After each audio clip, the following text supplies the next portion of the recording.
Assalamualaikum warahmatullahi wabarakatuh. Alhamdulillah wassalatu wassalamu ala Rasulillah wa ala alihi wa ashabihi wa tabi'in lahum bi ihsanin ila yaumiddin, amma ba'd. Para pelajar yang dihormati oleh Allah sekalian, insya-Allah pada hari ini kita akan menyambung pembelajaran kita di atas tajuk pelajaran akidah tahun 5. Saya meminta para pelajar untuk membuka buku teks kafa Aqidah tahun 5, insya-Allah, pada muka surat 35. Pada muka surat 35, saya pun ingat-ingat lupa, insya-Allah rasa-rasanya kita dah sampai pada tajuk yang pelajaran yang keempat ni, sifat wajib bagi Rasul. Sifat wajib bagi Rasul. Kita dah belajar habis dah rasanya, tak silap saya, pelajaran sifat-sifat yang wajib pada Allah Subhanahu Wa Taala, sifat hayat yang terakhir tu. Dan insya-Allah kita masuk kepada pelajaran yang keempat, iaitu sifat wajib bagi Rasul. Maknanya pada Rasul itu wajib kita beriman tentang Allah Subhanahu Wa Taala memilih di kalangan manusia untuk menjadi utusannya, Rasulnya. Jadi pada diri Rasul itu ada sifat-sifat yang wajib yang kita yakini ada pada dirinya. Dan ada sifat-sifat yang mustahil, yang tidak layak pada diri Rasulullah, pada diri Rasul-Rasul dan Nabi-Nabi alaihi wassalatu wassalam. Baik. Para pelajar boleh merujuk kitab buku akidah ni, Kafa tahun 5, pada muka surat 35.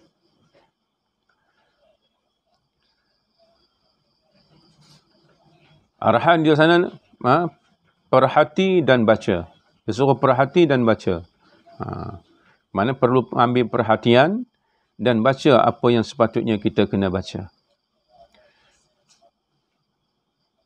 Baik, pengertian Rasul. Apa yang dimaksudkan dengan Rasul? Yang pertama dia kata seorang lelaki merdeka pilihan Allah Subhanahu Wa Taala. Rasul mestilah seorang lelaki, bukan perempuan. Itu menafikan. Bukan perempuan. Dia mesti seorang lelaki yang merdeka, bukan hamba. Tidak ada Rasul di kalangan hamba. Merdeka ni maknanya orang yang bebas, tanpa terikat dengan sesuatu penguasaan oleh orang lain. Itu ta'rif yang pertama. Rasul mestilah seorang lelaki yang merdeka, yang dipilih oleh Allah Subhanahu Wa Taala, bukan dipilih oleh manusia. Dia pilihan Allah. Itu ta'rif yang pertama. Seorang lelaki merdeka pilihan Allah Subhanahu Wa Taala. Kena ingat. Yang kedua, menerima wahyu daripada Allah. Rasul mestilah seorang yang telah dipilih oleh Allah Subhanahu Wa Taala, lalu dia menerima wahyu daripada Allah Subhanahu Wa Taala melalui malaikat Jibril alaihi salam. Dan yang ketiganya, yang dimaksudkan dengan Rasul itu ialah ditugaskan menyampaikan wahyu kepada manusia. Ini yang membezakan antara pengertian Rasul dan Nabi. Nabi, dia menerima wahyu daripada Allah Subhanahu Wa Taala, tetapi untuk amalan dirinya sahaja. Kalau Rasul, dia menerima wahyu daripada Allah Subhanahu Wa Taala untuk dirinya, dan dia wajib untuk sampaikan kepada umatnya. Artinya Rasul dia ada umat. Nabi tidak ada umat, tidak ada pengikut. Dia tidak ada umat dan tidak mengikut. Dan bila mana istilah ada Rasul, istilah pada dia itu seorang Rasul, mana dia wajib dia menyampaikan kepada umatnya. Itu yang membezakan antara Rasul dan Nabi. Baik, para pelajar kena ingat, saya minta selepas ini para pelajar untuk menulis pengertian Rasul ini.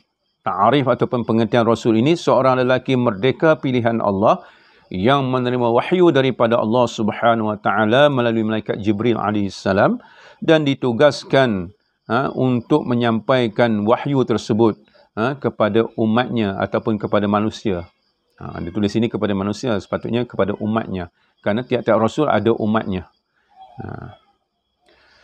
Cuma kepada Rasulullah SAW, dia meliputi seluruh manusia. Di akhir zaman itu adalah umat Nabi. Umat Nabi SAW. Kalau Rasul-Rasul sebelum ini dia ada golongan-golongan yang tertentu, kumpulan-kumpulan yang tertentu yang menjadi umatnya, menjadi pengikutnya. Baik. Kita dah sebut dah dahulu tentang beriman kepada Rasul. Beriman kepada Rasul. Dalam bab beriman kepada Rasul, kita dah sebut dah dulu.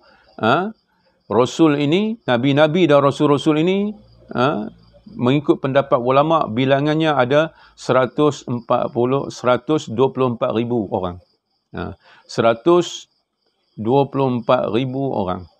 Itu bilangan Rasul-Rasul dan Nabi-Nabi yang alaihimussalatu wassalam. Daripada 124,000 orang Nabi-Nabi dan Rasul-Rasul alaihimussalatu wassalam, dalam kitab dia sebut seketi 2 laksa 4,000. Dalam kitab lama disebut seketi 2 laksa 4,000. 124,000. Itu bahasa kitab lama. 124,000 Rasul-Rasul dan Nabi-Nabi alaihimussalam itu, yang dipilih oleh Allah Subhanahu Wa Taala untuk menjadi Rasul ada 313 orang. 313 orang. Iaitu setengah pendapat ulama kata sebanyak bilangan ahli Badar. 313 orang. Daripada 313 orang Rasul itu, 25 orang Rasul yang wajib kita ketahui. Yang kita duk bilang Adam, Idris, Nuh, Saleh.